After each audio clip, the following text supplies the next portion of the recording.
दोस्तों, आज हम बात करेंगे एक हॉरर थ्रिलर फिल्म के बारे में जो अपने वक्त की बेहतरीन हॉरर फिल्म्स में गिनी जाती है।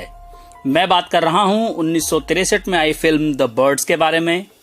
इसे डायरेक्ट किया है the master of suspense Alfred Hitchcock ने। ऐसी ही और दिलचस्प मूवीज के बारे में जानने के लिए इस चैनल को सब्सक्राइब करके बेल आइकन को जरूर दबा दीजिए। तो चलिए वीडियो शुरू करते हैं। हेलो दोस्तों, मेरा नाम है अमन। Let's unravel the ending.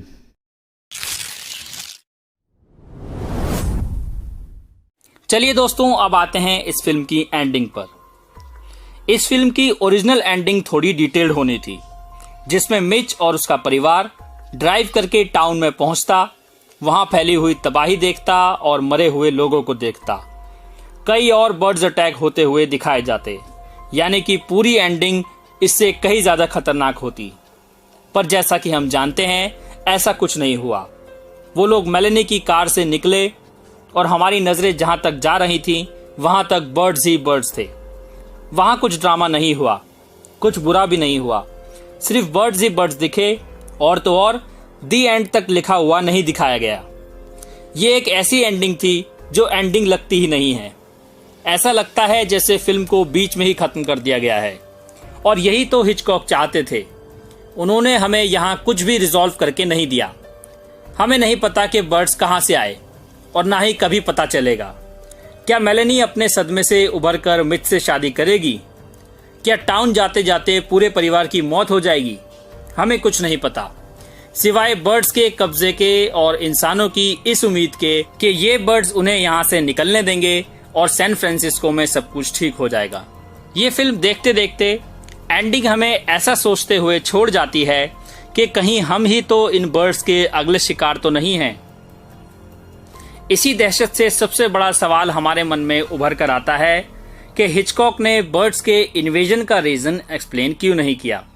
इस चीज को क्लियर ना करने के पीछे जो प्रैक्टिकल रीजन था वो था इसकी ओरिजिनल कहानी की वजह से, जिसे लिखा था डाफ्ने डू मॉरियर ने, जैसा कि मैंने आपको पहले ही बताया। उनकी कहानी सेट थी सेकेंड वर्ल्ड वॉर के दौरान और बर्ड्स को उसमें नाजी जर्मन्स का सिंबल बनाया गया था, जिन्होंने ब्रिटेन की धरती पर आक्रमण किया था। इस चीज से यहाँ एल्गोरिकली ही सही पर बर्ड्स के एक्शन को अच्छी तरह समझा जा सकता था। लेकिन हिचकॉक की एडेप्टेशन उस वक्त के प्रेजेंट डे कैलिफोर्निया की थी, जहां कोई पॉलिटिकल थ्रेट नहीं था। और यही रीजन था कि ऐसा कोई ग्रुप भी नहीं था जिनसे इन बर्ड्स को सिंबलाइज किया जा सके। हिचकॉक का ऐसा मानना था कि बर्ड्स के इन्वेजन को किसी सिंबोलिज्म से जोड़ने या उनके थ्रू कोई मैसेज देने से ज्यादा खतरनाक और डरावना था उनके इन्वेजन को अनएक्सप्लेन्ड छोड़ देना।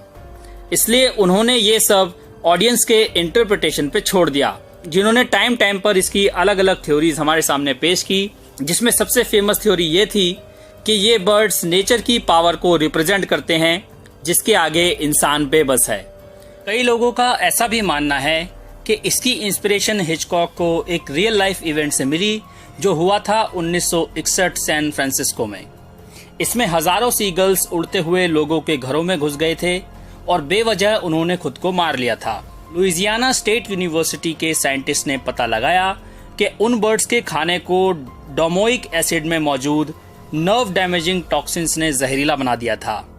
इसके अलावा पॉल्यूशन ने उनके दिमाग में कंफ्यूजन और डिसओरिएंटेशन पैदा किया और शायद ऐसे ही उनका ब्रेन डैमेज हुआ।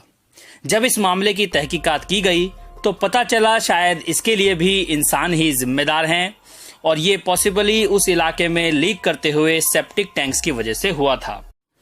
कुछ इसे ग्रीक माइथोलॉजी के इडिपस से जोड़कर देखते हैं। इसमें उन्हें फॉसेट की आंखें निकालने वाला इंसिडेंट काफी मेन लगता है। कुछ बर्ड्स को मशीन से जोड़कर देखते हैं और समझते हैं कि आने वाला दौर मशीन्स का है और इंसान मशीन्स के आगे बेबस हो जाएंगे। और कुछ वाकई ऐसा मानते हैं कि ये दुनिया का अंत है। लेकिन ये सभी थ्योरीज किसी न किसी पॉइंट पे बेअसर होती हुई नजर आती हैं। आप कुछ भी मान सकते हैं कि वो कैसे आए और क्यों आए, लेकिन इसमें सबसे ज्यादा डरावनी चीज जो हमें महसूस करनी चाहिए वो ये है कि ये हादसा कहीं भी हो सकता है।